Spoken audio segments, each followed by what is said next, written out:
Hello everyone, मैं Manali Jain commerce mini dose channel पे आप सभी का स्वागत करती हूँ। आई होप आप सभी अच्छे होंगे। हम यहाँ पर कॉन्सेप्ट देख रहे थे अकाउंटिंग के। फाइनेंशियल अकाउंटिंग की सीरीज में आज हम नेक्स्ट कॉन्सेप्ट पे चलते हैं। इस कॉन्सेप्ट में हम देखेंगे अकाउंटिंग पीरियड कॉन्सेप्ट क्या होता है और किस तरह यूज आता है। अकाउंटिंग पीरियड कॉन्सेप्ट से मतलब है जब कोई भी बिजनेस चलता है, तो आपने इसके लास्ट लेक्चर में देखा था गोइंग कंसर्न कॉन्सेप्ट। वो हमें क्या बताता था कि कोई भी बिजनेस है वो लॉन्ग टर्म के लिए चलता है। फ्यूचर का किसी को पता नहीं है, पर वो अज्यूम करके चलता है कि लॉन्ग टर्म में उसका बिजनेस कैसा रहेगा, कहाँ तक जाएगा। पर हम लॉन्ग टर्म के भरोसे, फ्यूचर के भरोसे नहीं रह सकते ना।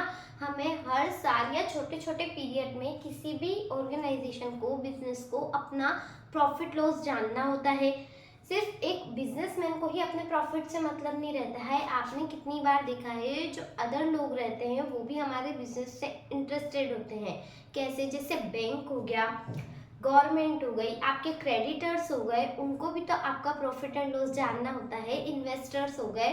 तो इसलिए अकाउंटिंग के अंदर हम इन छोटे छोटे पीरियड्स को देखते हैं कि छोटे छोटे टाइम निकाल के हम उसमें देखते हैं कि हम कैसे प्रॉफिट एंड लॉस का पता कर सकते हैं। हम देखें, अगर प्रॉफिट एंड लॉस एग्जैक्ट पता करना है, ट्रू पता करना है, तब तक तो जब तक पूरा बिजनेस चलेगा, बंद होगा, तभी पता लग सकता है। पर हम जब तक वेट नहीं कर सकते हैं।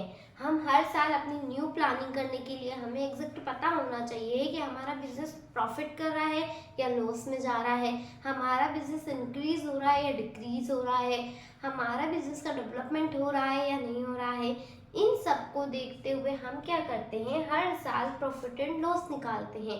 उसी पीरियड को हम बोलते हैं अकाउंटिंग पीरियड कॉन्सेप्ट, जो हमारे यहाँ पर 1 अप्रैल से 31 मार्च तक होता है। इसी को हम क्या बोलते हैं, फाइनेंशियल ईयर। तो आई होप आप सभी को समझ में आया होगा कि अकाउंटिंग पीरियड कॉन्सेप्ट क्या है।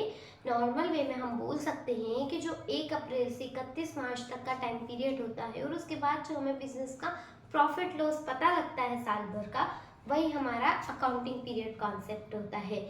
1 अप्रैल से 31 मार्च को ही हम फाइनेंशियल ईयर बोलते हैं।